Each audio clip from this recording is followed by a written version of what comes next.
Now, facing the fall, many of you have been calling us, emailing us, complaining about late and overcrowded buses here in Duval County. We hear you. We've told you the district has now created a website so that you can get a better idea of the delays. This morning, Rebecca Cardona, a business representative with Teamsters Local Union 512, joins me via Zoom with more perspective about what is going on these buses. Rebecca, good morning. Thanks for being with us.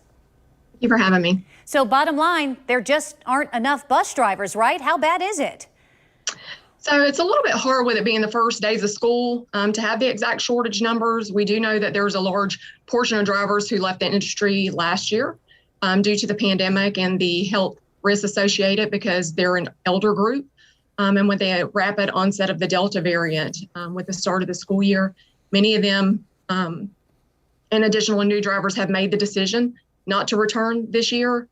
In addition to those not returning, the locals been made aware of approximately 20 to 25 drivers in the DCPS network that are not working due to quarantine or COVID infection themselves. This frontline industry, like many others, continue to show significant work shortages as a result of the fears associated with the continued pandemic. And we are hearing it throughout the state and throughout the counties in our area from the school districts. We're hearing about shortages in hospitals as well when it comes to frontline workers. What are you hearing from drivers about overcrowding on buses? So due to the driver shortage, we've been made aware that the carriers are combining, doubling routes in an effort to transport the children in the timeliest manner possible. Given the rapid spread of the Delta variant, we've urged the carriers as well as DPS not to exceed the capacity for the protocols from last school year and follow the other COVID precautions contained in our negotiated MOUs, although this year DCPS has increased the capacity.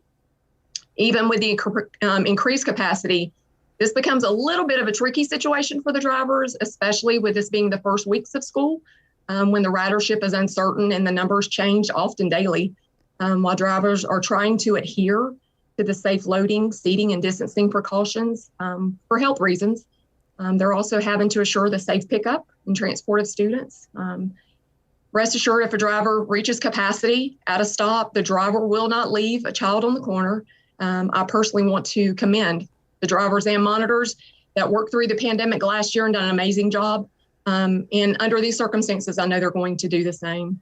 So could you briefly explain what the challenges are to hiring more drivers? Because I feel like we're hearing this from all over Northeast Florida about this shortage. I mean, do they just not want to do it anymore given the risks, or is it a pay issue? So it's a myriad of things.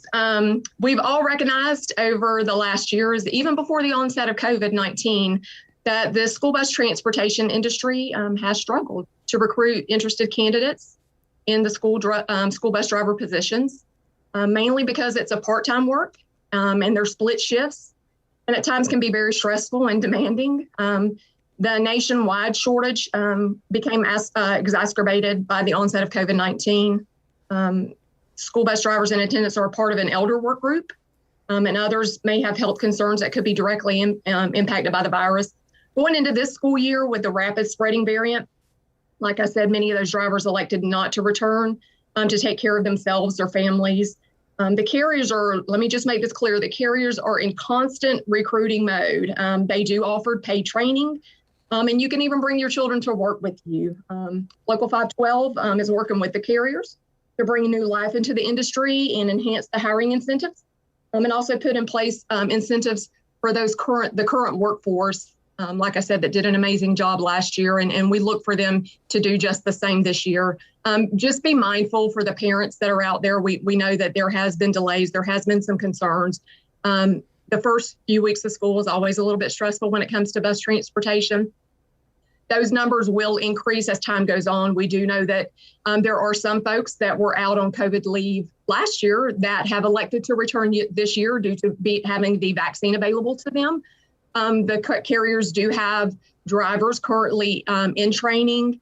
And like I said, they do continue to recruit new drivers. All right. Well, we certainly hope that helps, given the fact that there are frustrated parents and no doubt frustrated school bus drivers as well. Rebecca, thanks for your time this morning. We appreciate it. Thank you so much, Jennifer. And we want to remind you to track any bus delays. You can go to duvalcounty.org/bus delays. We've made it easy for you, however. You can go to our website, newsforjax.com. You want to go to the News tab and then scroll down to Facing the Fall to see the county's website.